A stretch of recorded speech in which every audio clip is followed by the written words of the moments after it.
Please start by introducing yourself, what you do, and why you're here at the forum. So my name is DUNFORD, and I live and work in the west of Ireland in a place called the Burren. And my work involves, I guess, encouraging and supporting farmers to deliver more for biodiversity and water quality and other environmental outcomes. And I'm here at the forum, I guess, just to share my story and to listen to the big discussions out there around democracy and the environment. And so what environmental threats does the Burren face at the moment? So the Burren is a very special landscape in terms of its natural and cultural heritage, but it's very dependent on a certain type of farming activity. It's evolved for thousands of years in harmony with traditional farming practices. A lot of those practices are starting to become economically unviable, so farmers are either leaving the land or grazing it far less. That's resulting in loss of biodiversity, it's resulting in greater fire risk, it's resulting in some issues around the water quality in certain areas, so the balance between farming and nature has been lost, and we're trying to help restore that balance. And does climate change feed into these threats at all, or...? It certainly does. I mean, it's everywhere. It's not the highest priority in the Burren. The highest priority in the Burren in our programme at the moment is biodiversity, because the Burren is a repository. It's one of the last great repositories in Ireland, really, of a lot of the orchid-rich grasslands and turloughs and certain habitats. So that's our priority, along with water quality in our programme. But we're very conscious of the importance of the climate. So we've, adopted new feeding systems and management practices which are very climate conscious as well. And so, what have you learned from this forum? What will you take home as some key lessons? In one sense, I came here with my own set of challenges, which were kind of local stroke national, which our challenges relate to convincing farmers that they have a role to play in solving our environmental crises. But when I came here, I realised there's a lot bigger problems out there as well.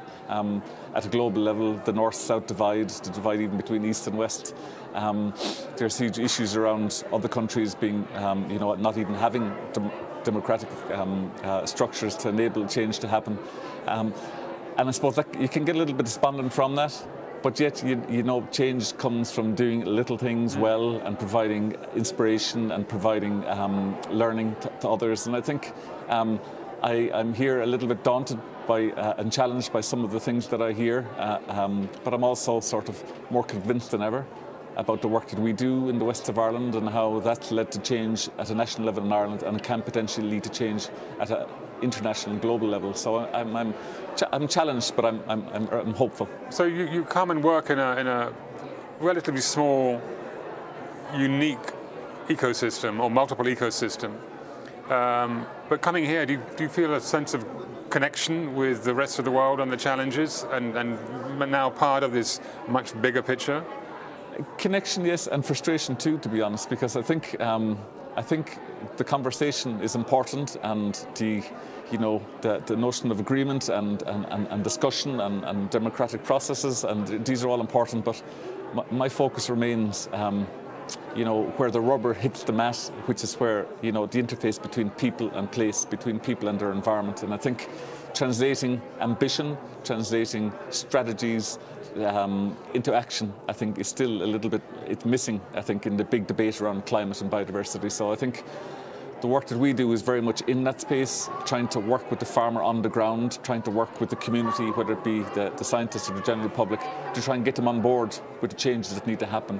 So I think I appreciate there's different levels to change needing to happen. My focus is maybe at slightly different from where the focus here is, but I think we need to join all those dots from the top down to the bottom. So I feel I'm learning here and privileged to be part of this as well, but my work at home is as important, if not more so than ever. I mean, if there's a common thread between what you just described and some of the things that have been talked about here, would be participation, participatory democracy in the sense of how things get done and who drives that change. Is that a fair assessment of the engagement you're trying to bring about? Absolutely, and I think that's right. But I think what we sometimes forget is that participatory democracy must extend right down to the grassroots level. That people who are expecting to change, be they farmers or be they commuters or whatever, they need to feel that they're part of the solution, that that they're respected, that their needs are met, that they're supported to make this change. And I think that's not always there. That kind of a lot of people, a lot of the stakeholder groups I work with, farmers in particular, feel very much on the defensive because they feel they're being blamed for everything, whereas they're not being appreciated or respected as being potentially part of the solution. And we have this chasm emerging and still developing between farming interests, for instance, and environmental interests. And I think the talk alone doesn't matter to the farmers on the ground. They need to see action. They need to see systems which will enable them to make the transition.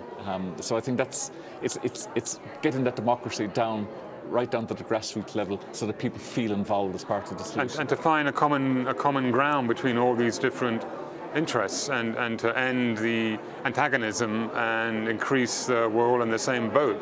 Is that the challenge? That's precisely it. And I do think there's a challenge of kind of priorities as well. I mean, policymakers have a huge role, scientists have a huge role, people on the ground have a huge role, but I think, in my experience, the people on the ground need to be better supported by the science and by the policy than they are at the moment. I think there's still a divide, not just in terms of the ambition, but also the language and the understanding between maybe the scientific community, the farming community on the ground, and policymakers, and that can lead to additional frustration and false expectations. And so I think we need to bring those together and have a meeting of minds and co-create these solutions. It's all about co-creation, isn't it? We don't really see enough of that, unfortunately. So to sum up, and on the basis of your own professional experience and what you've heard over the last couple of days here, what's your answer to the question that is the theme of this forum? Can democracy save the environment? Oh, I think it's a sort of a rhetorical question to some degree, because I think, yes, it has, because, you know, it's not just about environment, it's about social, it's about the health, it's about all those different dimensions, and I think democracy is essential to both human and environmental rights and our entire future. But I think we need to do much better.